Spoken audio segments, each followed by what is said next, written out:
अगर आप ध्यान से देखोगे तो इस पूरे फॉल में जो है सिंगल ग्रीन कैंडल दिखाई दे रही है जो लगभग एक स्पिनिंग टॉप की तरह है। तो मुझे ऐसा लग रहा है कि चांसेस हो सकते हैं कि ये हमारे लिए एक रेजिस्टेंस की तरह वर्क कर सकता है, यानी कि ये जो पूरा एरिया है हमारे लिए एक रेजिस्टेंस की तरह वर्क कर सकता है। साथ ही अगर मैं इस पूरे गिरावट का एक करेक्शन भी कैलकुलेट करता हूँ तो आप देख सकते हैं कि लगभग यहाँ पे 63 से लेके 63.8 तक जो है यहाँ पे एक रेजिस्टेंस जोन निकल के आ रहा है। यानी यूं कह सकते हैं कि एक प्रकार से एक डिमांड जोन है और चांसेस हो सकते हैं कि मार्केट इस डिमांड जोन तक आ सकता है और यहाँ से मार्केट जो है वापस से एक रिजेक्शन ले सकता है।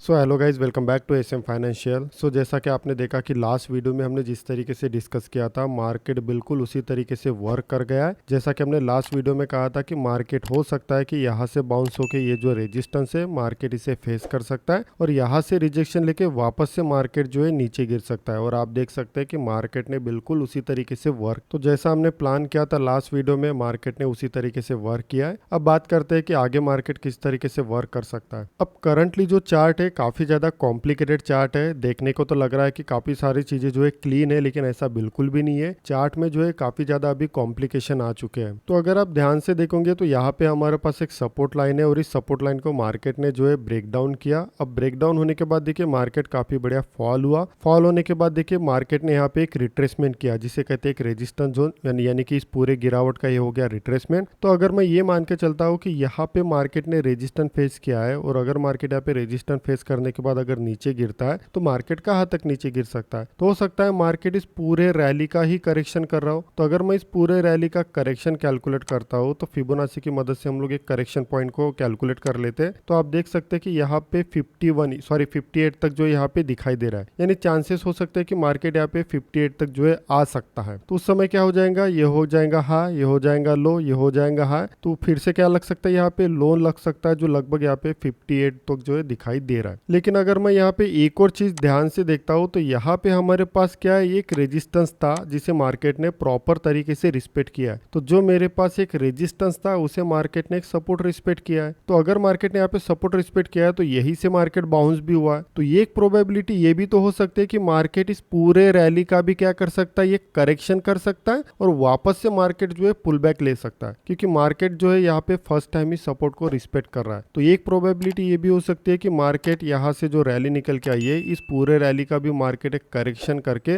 वापस से बाउंस हो सकता है। तो अगर मैं यहाँ पे कैलकुलेट करता हूँ फिबोनाची की मदद से तो ये हो जाता है लो, ये हो जाता है हाई। तो अगर आप ध्यान से देखोगे तो लगभग यहाँ पे 61.5 के करीब जो एक सपोर्ट जोन निकल के आता है इस पूरे रैली का। तो इसलिए कहा कि इस बार का जो चार्ट है काफी ज्यादा कॉम्प्लिकेशन वाला चार्ट है। हो सकता है कि मार्केट जो है इस पूरे रैली का एक करेक्शन कर सकता है या फिर हो सकता है कि मार्केट इस पूरे रैली का भी करेक्शन कर सकता है। तो अगर ये लो ब्रेक होता है तभी हमें कंफर्मेशन मिलेगा कि हाँ मार्केट के बहुत ज्यादा चांसेस है कि मार्केट इस पूरे रैली का करेक्शन कर रहा है। वही अगर मार्केट 61 के आसपास सपोर्ट लेता है तो फिर ये चांसेस हो जाएंगे कि एक्चुअली मार्केट जो इस पूरे रैली का एक करेक्शन कर रहा है और वापस से मार्केट जो है पुल बैक ले सकता है। तो आपको जो है दोनों पॉइंट पे नजर बना के रखनी है। सेम उसी प्रकार अगर मैं यहाँ पे यूएसडीटी का चार्ट देखता हूँ तो ऑलरेडी देखिए यूएसडीटी में भी एक सपोर्ट है जिसमें मार्केट ने काफी बार टेस्ट किया इस यूएसडीटी को, यानी ये जो सपोर्ट जोन है काफी बार टेस्ट हो चुका है। तो कहीं ना कहीं एक और प्रोबेबिलिटी हो जाती है कि मार्केट इसे ब्रेक डाउन कर सकता है या फिर मार्केट यहाँ पे इसे फेल भी कर सकता है। सेकंड अगर मैं देखूँ तो यहाँ पे ये हाई लगा, उसके बाद देखिए ये लो लगा। जब मार्केट ऊपर गया तो इसने अपना प्रीवियस वाला हाई ब्रेक नहीं किया,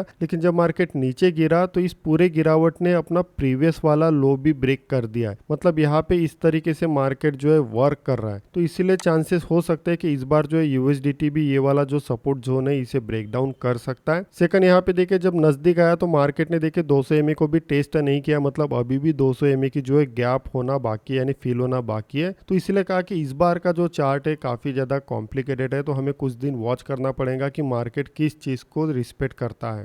तो सेम उसी प्रकार यहाँ पे जो पंप हुआ तो इस पूरे रैली का मार्केट ने जब डंप किया तो ये इसका सपोर्ट जोन निकल के आता है। लेकिन अगर मैं यही रेजिस्टेंस की बात करता हूँ तो हो सकता है कि मार्केट इस पूरे गिरावट का भी एक करेक्शन कर सकता है। तो अगर मैं इस पूरे गिरावट का करेक्शन कैलकुलेट करता हूँ तो एक प्रोबेबिलिटी कुछ इस तरीके से भी हो सकती है, यहाँ से रिजेक्शन वापस से मार्केट ले सकता है। तो आपको जो है इस पर ध्यान रखना है। एक पॉइंट जो है 6% के करीब जो हमारे पास एक रेजिस्टेंस जोन है। उसी प्रकार सपोर्ट की अगर बात करता हूँ तो ये हमारे पास 5.5% का जो है हमारे पास एक सपोर्ट जोन है। तो इन दोनों पॉइंट पे जो है आपको नजर नजर बना के रखनी है। सेम अगर मैं 3 डे का लिक्विडेशन हीट मैप देखता हूँ तो यहाँ पे देखिए 65 का एक रेजिस्टेंस जोन बता रहा है। उसी प्रकार अगर मैं सपोर्ट की बात करता हूँ तो जैसा कि मैंने कहा आपको 61.5 के आसपास जो है हमारे पास एक सपोर्ट जोन है, तो यहाँ पर भी आप देख सकते हैं कि एक सपोर्ट जोन दिखाई दे रहा है। यानी मार्केट थोड़ा कंसोलिडेशन में आपको दिखाई दे सकता है या फिर थोड़ी ज्यादा वोलेटिलिटी में भी मार्केट आपको दिखाई दे सकता है। तो हमेशा ध्यान में रखिए कि जो प्रॉफिट कमाया उसे हमेशा बैंक में विड्रॉल किया करे, उसी एक्शन में प्रॉफिट को कभी भी ना रखे और प्रॉपर सेटअप मिलता है तभी मार्केट में एंट्री करे। अदरवाइज जो प्रॉफिट कमाया है वो वापस मार्केट में जा सकता है। तो हमेशा अपने प्रॉफिट को बचाने पे ज्यादा फोकस करना चाहिए। सेम अगर मैं इथरम की बात करता हूँ तो इथरम करंटली तो बेरिश ही दिखाई दे रहा है, काफी ज्यादा बेरिश दिखाई दे रहा है और इसमें बुलिश सेंटीमेंट अभी भी मुझे दिखाई नहीं दे रहा है। तो आपको ध्यान में रखना है कि ये हमारे पास सपोर्ट है, तो मार्केट ने इसे 2 बार टेस्ट कर दिया है, तो चांसेस हो सकते हैं कि यहाँ पे कुछ तीसरी बार भी मार्केट इसे टेस्ट कर सकता है। तो इस पे भी थोड़ा नजर बना के रखिए। बाकी जो भी अपडेट होगा मैं आपको टेलीग्राम ग्रुप में दे दूंगा। तो आशा करता हूँ आज के इस वीडियो में आपने काफी कुछ सिखाऊंगा। मिलते हैं नेक्स्ट वीडियो में, आज के लिए इतना ही। Thank you.